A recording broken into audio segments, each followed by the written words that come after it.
Filsafat berasal dari kata philos dan sopen. Philos bisa berarti mencintai, mencari, atau pencarian akan. Sementara istilah sopen itu bisa diartikan cinta, kebijaksanaan, atau kebenaran. Sehingga filsuf sebetulnya adalah orang yang sedang mencari kebijaksanaan atau kebenaran.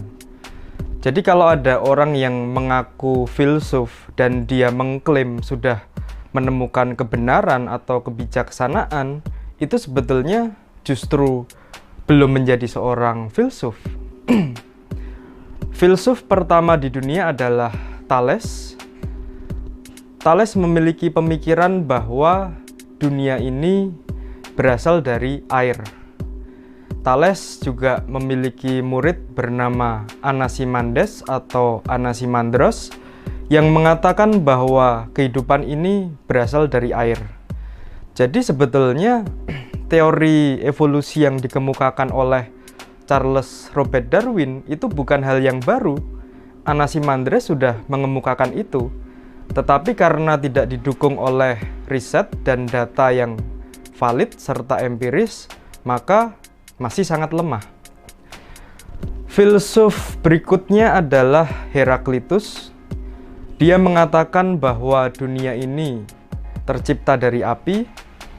Filsuf yang ketiga adalah Parmenides, mengatakan bahwa dunia ini diciptakan oleh satuan terkecil, tetapi dia tidak mengatakan secara pasti apa itu satuan terkecil.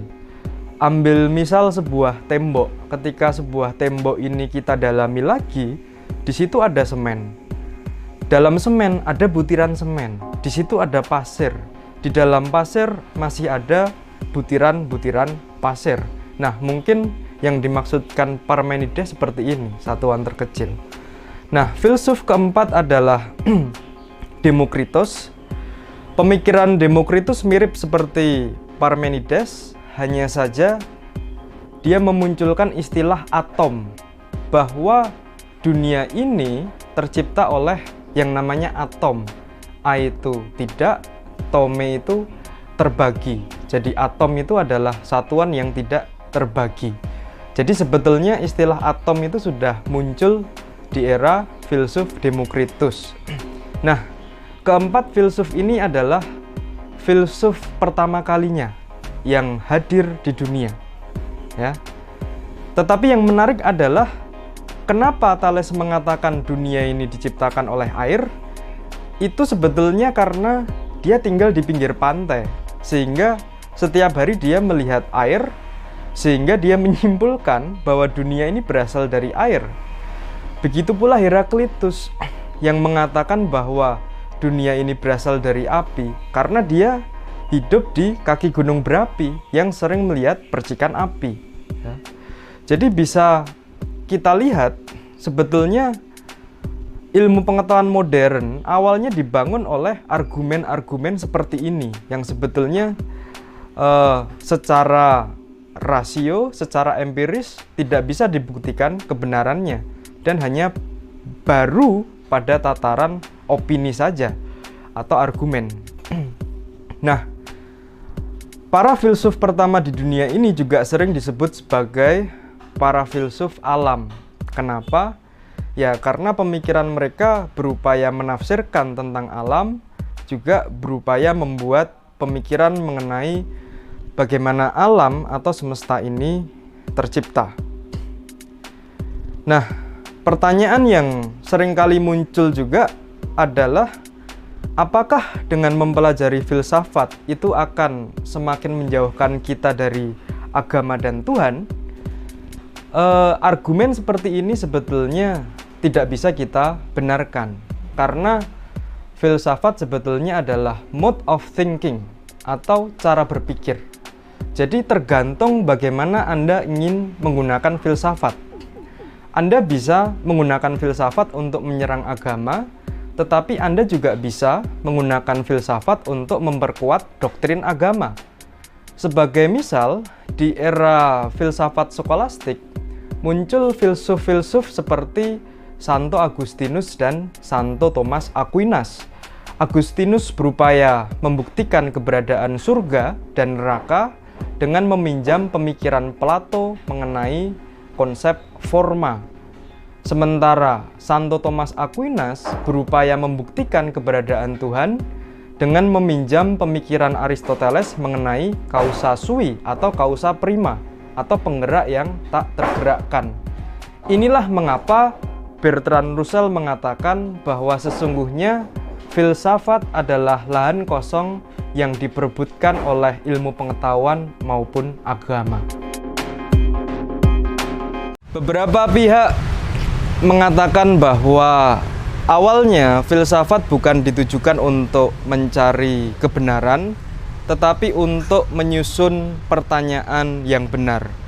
Dan ini cukup masuk akal karena siapapun bisa menjawab atau asal menjawab, tetapi tidak setiap orang bisa menyusun pertanyaan yang benar.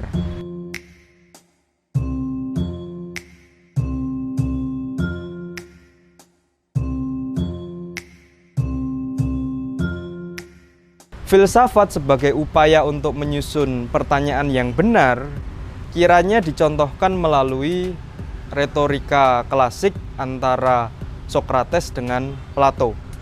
Sokrates bertanya apa saja pengetahuan yang ada, kemudian dijawab oleh Plato bagaimana cara mendapat pengetahuan itu, dan dijawab lagi oleh Sokrates apa manfaat dari pengetahuan itu. 3 pertanyaan inilah yang kemudian menjadi bangunan ontologi, epistemologi, dan aksiologi, di mana setiap ilmu pengetahuan, setiap disiplin, bahkan juga ideologi memiliki 3 bangunan ini. Apa itu ontologi? Kita bisa misalkan dengan mudah, misalkan sebuah mobil. Ketika berada di tataran ontologi, kita bisa bertanya, apa itu mobil? Oh, mobil adalah alat transportasi beroda 4 dan lain sebagainya. Dengan kata lain, tataran ontologi bicara soal definisi. Sementara di tataran epistemologi, kita bisa bertanya, apa kerangka dari mobil? Oh, ternyata mobil disusun dari roda, dari casing, dan lain sebagainya. Untuk tataran aksiologi, kita bisa bertanya, apa manfaat dari mobil? Oh, mobil bisa digunakan untuk melakukan mobilitas dari satu tempat ke tempat lain. Yang kemudian juga menarik adalah ada apa sebelum era filsafat Yunani klasik? Ternyata di era sebelum filsafat Yunani klasik atau Yunani kuno ada sebuah tradisi yang dinamakan sebagai tradisi bios theoretikos. Bios artinya menengadah, sementara theoretikos artinya berdoa. Kata teoritikos inilah yang kemudian menjelma menjadi istilah teori yang kita kenal saat ini. Dan secara tidak langsung, bios teoritikos itu mengandaikan bahwa sebetulnya antara teori dengan praktek itu tidak bisa dipisahkan. Tetapi karena kemudian muncul para filsuf alam seperti Thales, Heraklitus, Parmenides, dan Demokritus yang sekedar menafsirkan alam ini, akhirnya untuk pertama kali teori dengan praktek terpecah. Lebih jauh, perkembangan filsafat sendiri bisa kita lacak dari filsafat klasik, kemudian ke filsafat skolastik, lalu filsafat modern, dan kemudian filsafat postmodern atau pasca modern. Ada beberapa karakter yang membedakan di periode-periode perkembangan filsafat ini. Umumnya filsafat klasik maupun skolastik itu masih kental dengan nuansa metafisika. Barulah ketika masuk ke filsafat modern yang lahir akibat pencerahan Eropa, pola pikir filsafat atau nuansa filsafat itu menjadi rasional, universal, dan ahistoris.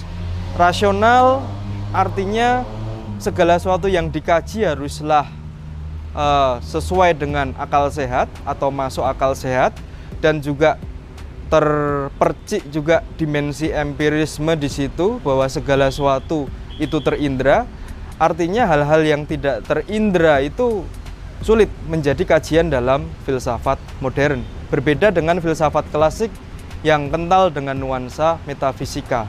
Sementara universal artinya pemikiran-pemikiran filsafat itu berlaku dalam masyarakat manapun. Jadi seolah antara masyarakat barat, timur, semua sama perlakuannya. Kemudian untuk ahistoris artinya pemikiran filsafat itu ya akan berlaku sampai kapanpun. Memasuki era filsafat postmodern, seluruh karakter dari filsafat modern ini ditentang, bahwa hal-hal irasional pun harusnya bisa dikaji, ya. Kemudian bahwa sebuah pemikiran itu sifatnya universal, itu juga perlu dipertanyakan, karena situasi dan kondisi setiap masyarakat berbeda satu sama lain. Begitu pula karakter dari ahistoris juga perlu diperdebatkan, karena suatu pemikiran terus berkembang mengikuti dinamika zaman.